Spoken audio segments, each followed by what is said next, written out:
ತಮ್ಮೆಲ್ಲರಿಗೆ ಗೊತ್ತಿದ್ದಂಗೆ ಹೋದ ತಿಂಗಳ 19ನೇ ತಾರೀಕು ಎಲೆಕ್ಷನ್ ನಡೆದಿದ್ದು ಬೀದರ್ ಸಹಕಾರ ಯೂನಿಯನ್ದು.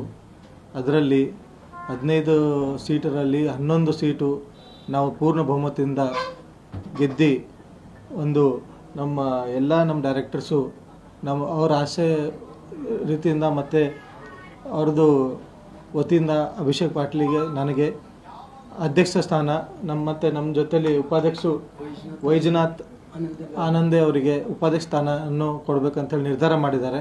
ಅವರಿಗೆಲ್ಲರಿಗೂ ನಾನು ಧನ್ಯವಾದ ಹೇಳಕ್ಕೆ ಬಯಸ್ತೀನಿ.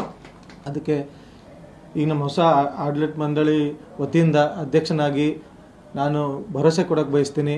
ಬರ್ತಕ್ಕಂಥ ದಿನದಲ್ಲಿ ನಮ್ಮ ಸರ್ಕಾರ ವತಿಯಿಂದ ಏನೇ ಅಮೆಂಡ್ಮೆಂಟ್ ಆಗಲಿ, ಯಾವುದೇ ರೂಲ್ಸ್ ಆ್ಯಂಡ್ ರೆಗ್ಯುಲೇಷನ್ಸು ಫಾಲೋ ಮಾಡೋದ್ರ ಬಗ್ಗೆ ನಾವು ಮಾಹಿತಿ ಕೊಡ್ತೀವಿ ಎಲ್ಲ ಸೊಸೈಟಿಗೆ ಹೋಗಿ.